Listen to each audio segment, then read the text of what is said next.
দুনিয়ার মধ্যে আমরা এসেছি অল্প কিছুক্ষণ সময়ের জন্য মুসাফির। যেমন দেখেন আমার দিল্লি হযরত সাহেব কিবলা রাহমাতুল্লাহ আলাইহি দিল্লির জমিন থেকে আমাদেরকে দোয়া দেওয়ার জন্য, বরকত দেওয়ার জন্য, আমাদেরকে জান্নাতি মানুষ বানানোর জন্য কত কষ্ট করে দিল্লির জমিন থেকে বাংলার জমিনে 5 দিন 1 সপ্তাহ সফর করেছেন না? আমার দিল্লি হযরত সাহেব কিবলা রাহমাতুল্লাহ আলাইহি উনি এত কষ্ট করে এই বাংলার জমিনে আসেন শুধু আমাদের জন্য, আমাদের উপকারের জন্য, নিজের কোনো স্বার্থ নাই।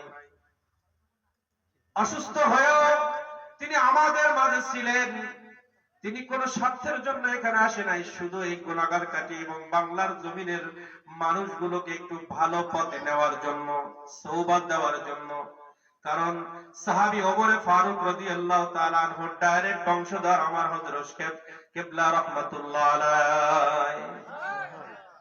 আমরা যদি দিল্লি হযরত সাহেব কিবলা রাহমাতুল্লাহ আলাইহির চেহারার দিকে তাকাই, এই চিন্তা করে যে আমি ওমর ফারুক রাদিয়াল্লাহু তাআলা আনহুকে তো জীবনে দেখতে পাই নাই, যে ওমর ফারুক রাদিয়াল্লাহু তাআলা আনহু সম্পর্কে আমার নবীজি বলেছেন আমি মুহাম্মদুর রাসূলুল্লাহ সাল্লাল্লাহু আলাইহি ওয়াসাল্লাম, আমার পরে পৃথিবীর জমিনে যদি কোন নবী আসে, কোন নবী হতো, তাহলে ওমর পৃথিবীর জমিনে নবী হতো।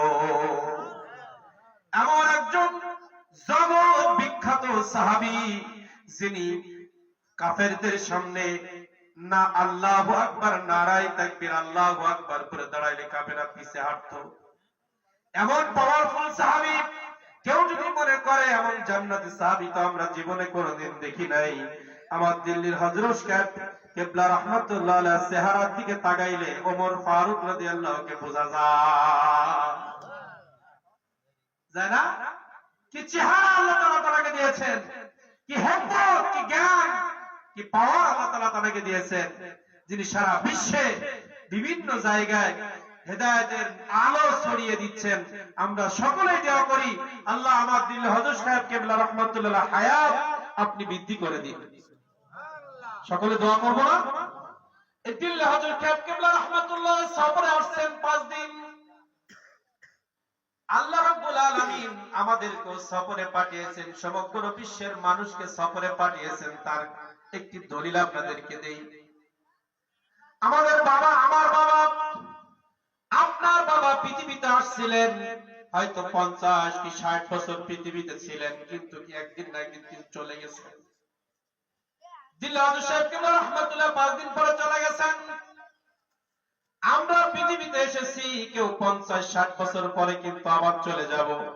তাহলে যেখানে স্থায়ীভাবে থাকা যায় না ওই জগৎটাকে বলে মুসাফির হালাত। আমাদের স্থায়ী কোনো ঠিকানা পৃথিবীতে নাই। আপনি আমি যদি মনে করি আল্লাহ মাল এবং জানকে কিনে নিয়েছেন জান্নাতে দেওয়ার জন্য, কষ্ট করে আমি মাল উপার্জন করি, আমার জীবনটাকে আমি কষ্ট করে লালন করতেছি আমার জীবন বাঁচানোর জন্য, ডাক্তার কবিরাজ ঔষধ পানি করে খাদ্য দিয়ে আমার জীবনটাকে আমি লালন করি, কেন আল্লাহর জন্য ব্যয় করব? কেন আমার মালটাকে আমি আল্লাহর জন্য ব্যয় করব? এই চিন্তা যদি আমরা করি তাহলে আপনাদের কাছে প্রশ্ন করলাম, আপনার বাবা যখন দুনিয়া থেকে চলে গিয়েছে, কারোর বাবা শুধু একটা বাড়ি রেখে চলে গিয়েছে, কারোর বাবা কোনো বাড়িও করতে পারে নাই, কেউ 50, কেউ 20-10 বিঘা জমি। এখন বলেন আপনার বাবা যখন ইন্তেকাল করে কবর জগতের মধ্যে চলে গিয়েছেন, 1 শতক জমি, 1 কাঠা জমি কি কবরের মধ্যে নিতে পেরেছে? বাড়ির একটা টাইলস, একটা ইট কি কবরের মধ্যে নিতে পেরেছে? 1 বস্তা চাউল, ব্যাংকের 1 লাখ টাকা কি কবরের মধ্যে নিতে পেরেছে? তাহলে মৃত্যুর পরে পৃথিবীর সব যদি তার পর হয়ে যায়, তাহলে পৃথিবী তো তার স্থায়ী ঠিকানা নয়। পৃথিবীর সম্পদ স্থায়ী নয়, একদিন না একদিন শেষ হয়ে যাবে। সুদের মাধ্যমে, ঘুষের মাধ্যমে, অন্যায় ভাবে আমরা যে টাকা পয়সা রোজগার করি একটু সুখের জন্য, কিন্তু মৃত্যু যখন হয়ে যাবে সব সুখের দরজা বন্ধ হয়ে যাবে। আজকে একটা গাড়ি কেনার জন্য, বাড়ি বানানোর জন্য, সুন্দরভাবে থাকার জন্য অনেক জায়গা জমি করলাম, মৃত্যুর পরে সবাই কানের কাছে এসে বলবে, মালিক এতদিন তোমার সিগনেচারে আমি উঠেছি, বসেছি, ব্যাংকে ঢুকেছো, বাইর করেছো, এখন তুমি এমন জগতের বাসিন্দা হয়ে গেছো, আমরা সবাই তোমার পর হয়ে গেলাম। সন্তান বলবে, বাবা তোমার সাথে কোনো সম্পর্ক নাই। স্ত্রী বলবে, তোমার সাথে কোনো সম্পর্ক নাই। তাহলে দুনিয়ার মধ্যে তো সবাই আমাকে পর করে দিল, ওই কবরের মধ্যে ঢোকালো, আর তো কোনোদিন পৃথিবীতে আসবে না। আমার দাদা, তার দাদা, তার দাদা, পর দাদা, আপনি হিসাব করেন, এখান থেকে 100 বছর আগে আমার পূর্বপুরুষ যারা কবরে গিয়েছে, তারা তো পৃথিবীতে কেউ আসলো না। 1 বছর, 2 বছর, 20 বছর, 50, 100, 200, 500 বছর আগে যারা পৃথিবীর জমিন থেকে অতীত হয়েছে, এই পৃথিবীতে আর কোনোদিন আসে নাই। তাহলে স্থায়ী জগৎ দুনিয়া না পরকাল? কথা বলে, পরকাল আমাদের স্থায়ী ঠিকানা। এজন্য পরকালে বাসস্থান 2 ধরনের। দুনিয়ার মধ্যে বাসস্থান আমি যেভাবেই করি সেভাবেই হয়। টিনের ঘর, ছাদ ইটের, রড সিমেন্টের ছাদ, টিনের চাল, খোলা চাল, গোলার চাল, এসি, আমি যা ইচ্ছা তাই করতে পারি।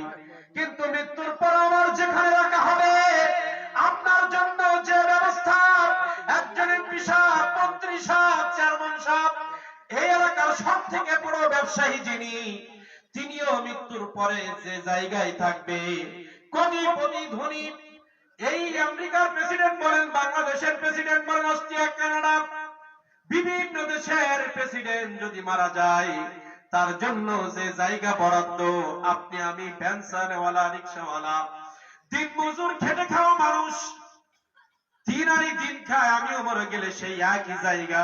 তাহলে দুনিয়ার মধ্যে ভেদাভেদ হতে পারে, মৃত্যুর পরে কোনো ভেদাভেদ নাই।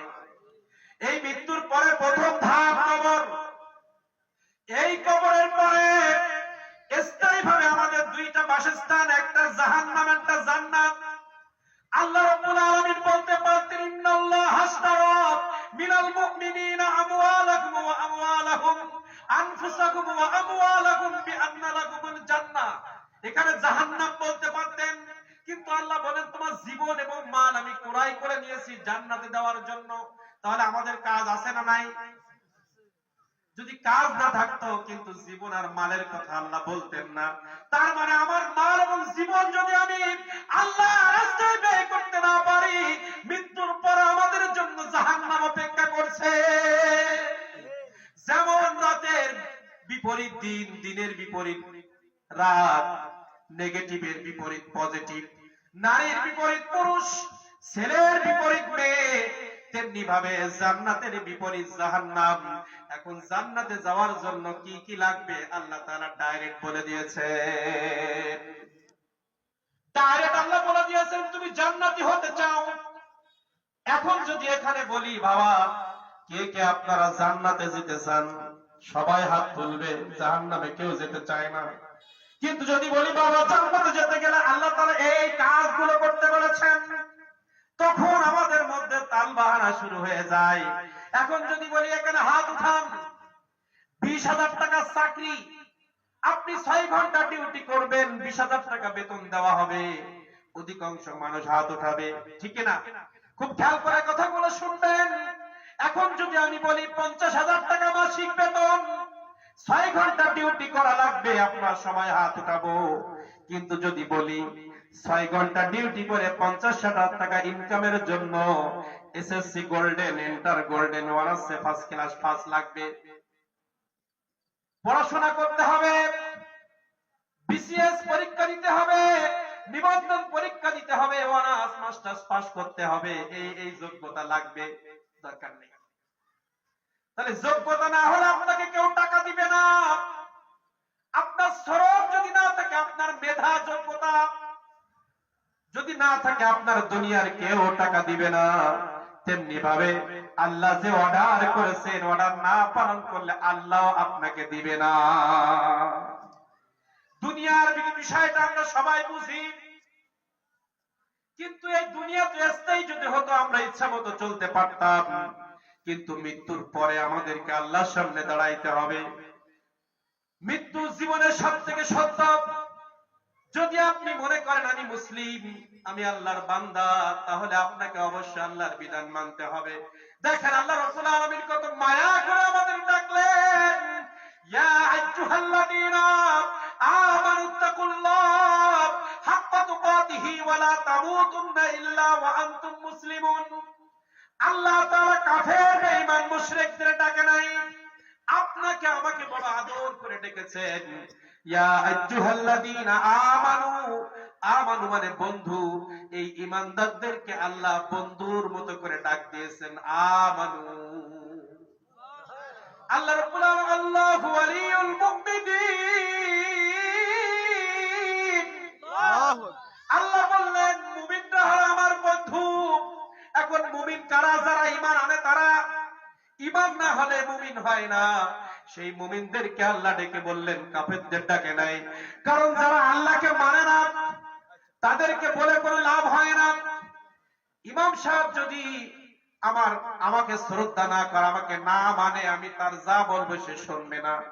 যদি সে আমাকে মানে, যদি সে আমাকে শ্রদ্ধা করে, যদি সে আমাকে মানে, আমি যা বলবো সে তা শুনতে রাজি। আল্লাহ জানে কাফের বেঈমানরা আমি যা বলবো তারা শুনবে না। কাফেরদের নামাজ পড়তে বললে পড়বে, জীবনেও পড়বে না। এজন্য আল্লাহ আমাদেরকে ডাকলেন, ইয়া আইয়ুহাল্লাযীনা আমানু ইত্তাকুল্লাহ হাক্কা তুকাতিহি ওয়া লা তামুতুন্না ইল্লা ওয়া আনতুম মুসলিমুন।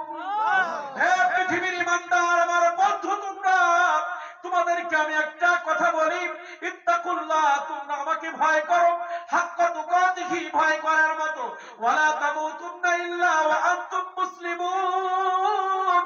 মুসলমান না হয়ে কবরে শোনা। প্রথম শুরু করলেন ঈমানদার দিয়ে, ফিনিশিং টানলেন মুসলমান দিয়ে।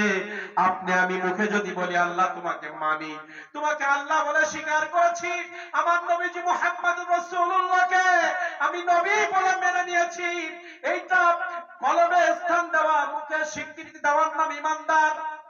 কিন্তু মুসলমান হওয়ার জন্য কাজ করা লাগবে।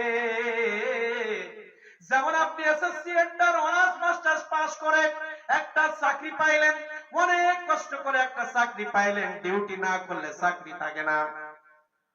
আপনার 6 ঘন্টা ডিউটি যদি আপনি প্রতিদিন অ্যাবসেন্ট থাকেন, আপনার চাকরি থাকবে? থাকবে না।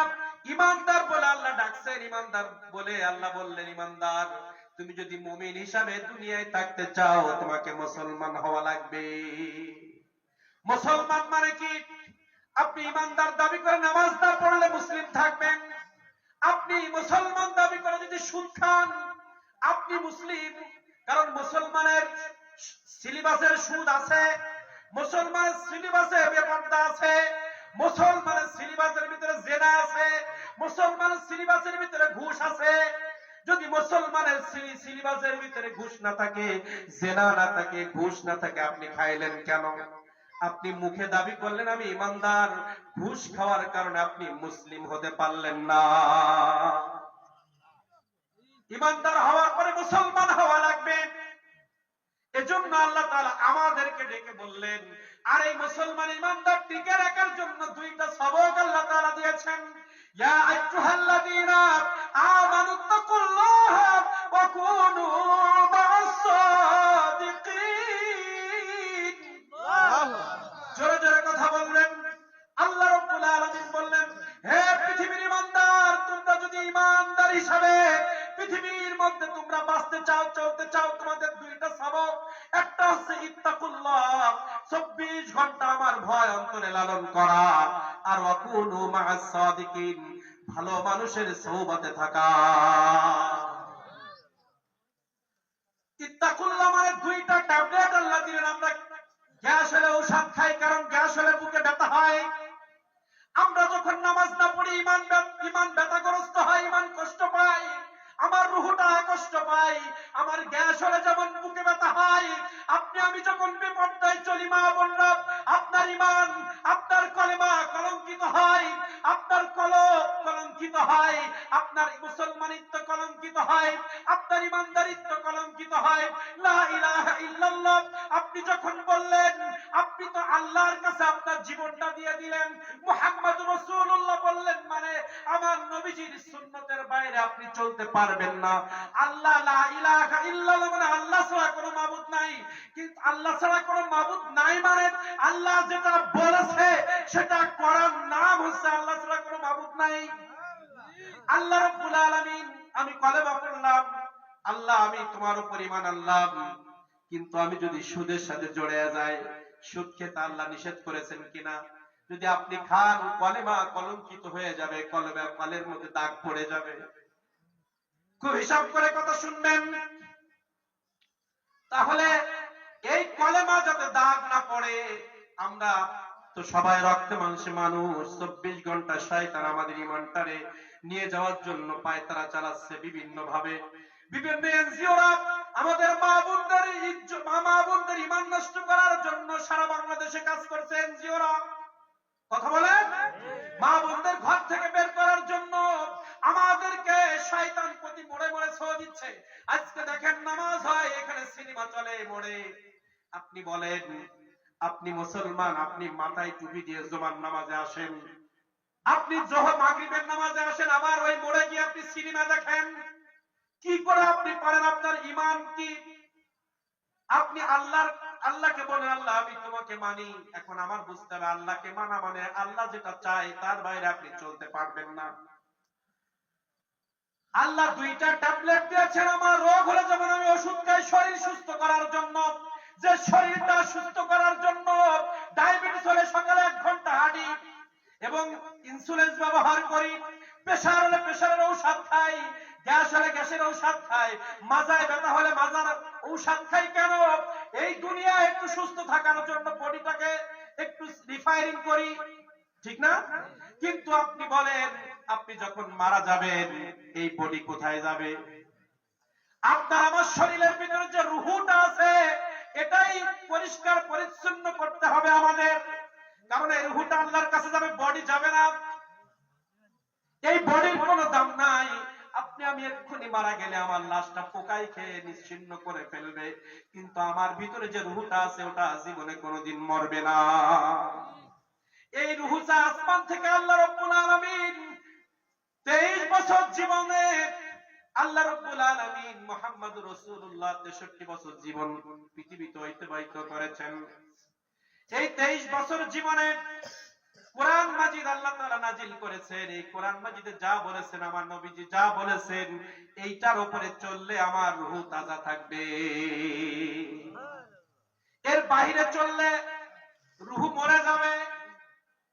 যেমন গ্যাস হলে শরীর, ডায়াবেটিস হলে শরীর শুকিয়ে যায়, আপনি যদি ইসলামের বাইরে চলেন আপনার রূহটা আস্তে আস্তে দুর্বল হয়ে যাবে, আপনার কলবটা আস্তে আস্তে নষ্ট হয়ে যাবে।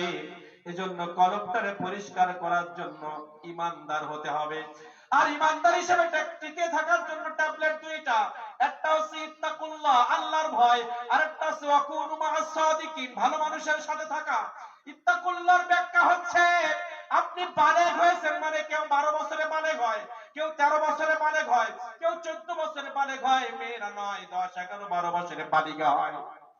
যেখান থেকে আপনি বুঝতে শিখবেন সেইখান থেকে শুরু করে যতদিন আপনি বাঁচবেন 40, 50, 60, 70, 80, 90 যতদিন আপনি পৃথিবীতে বেঁচে থাকবেন, এর মধ্যে যত সেকেন্ড, মিনিট, ঘন্টা, দিন, মাস, বছর যত সময় রয়েছে প্রত্যেকটা সময় আল্লাহকে ভয় করে চলার নাম ইত্তাকুল্লাহ। আপনি মাহফিলে বসবেন, এখানে আল্লাহর ভয়। আপনি ব্যবসা করবেন, সেখানে আল্লাহর ভয়।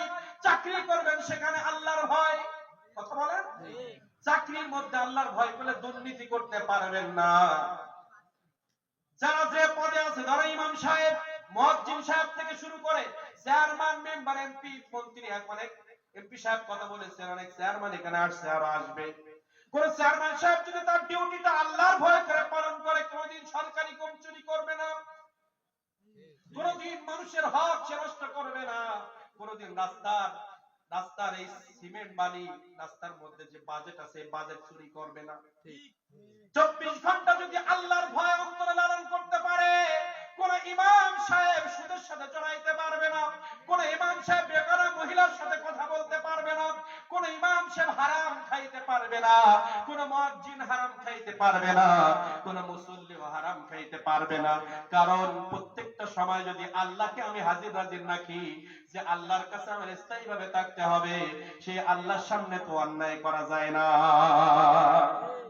যায় না, কখনোই যায় না। এজন্য প্রথম সবক আল্লাহ দিলেন তুমি ঈমানের উপর টিকে থাকার জন্য। প্রথম ঔষধ হচ্ছে 24 ঘন্টা আমার ভয়। 24 ঘন্টা আল্লাহর ভয় অন্তরে লালন করে চলতে হবে। আপনি রাতের অন্ধকারে এই মোড়ে বসে বসে গল্প করতেছেন। আমাদের সমাজের অনেক মানুষ আছে 10টার পরে চিন্তা করে কার বাড়ি চুরি করা যায়, কার বাড়ি ঢোকা যায়, এমন চোর আছে কি নাই? কথা বলেন, জোরে জোরে কথা বলেন। আমার আল্লাহ রাব্বুল আলামিন কি ঘোষণা দিলেন সূরা মুজাদালার ভিতরে? যারা চুরি করেন একটু ভালো করে শুনেন। যারা অন্যের বাস দেওয়ার জন্য এক জায়গায় বসে পরামর্শ করেন, যারা আরেকজনকে ক্ষতি করার জন্য এক জায়গায় বসে পরামর্শ করেন, আমার আল্লাহ রাব্বুল আলামিন ঘোষণা দিলেন মা ইয়াকুনু মিন নাজওয়া, মা ইয়াকুনু এমন কোন কিছু হয় না, মিন নাজওয়া এমন কোন মজলিস, এমন কোন পরামর্শ হয় না, সালাসাতিন তিনজন মিলে এমন কোন কথা বলে না, ইল্লা হুয়া রাবিউহুম, সেখানে আমি চতুর্থ একজন আছি। তার মানে ভালো করে বুঝবেন, আমরা তিনজনে মিলে এক জায়গায় বসে একটা বৈঠক করতেছি, কার বাড়ি চুরি করা যায়। আল্লাহ বললেন হে বান্দা তুমি মনে করবা ইল্লা হুয়া রাবিউহুম, চতুর্থ জন আমি আল্লাহ তোমার পাশে আছি। পৃথিবীর কেউ দেখবে না আপনার আমার চুরি, কিন্তু আল্লাহ রাব্বুল আলামিনের ক্যামেরায় সেটা সংরক্ষণ করা থাকবে। কিয়ামতের ময়দানে চুরির কারণে আপনার জাহান্নামে যাওয়া লাগবে।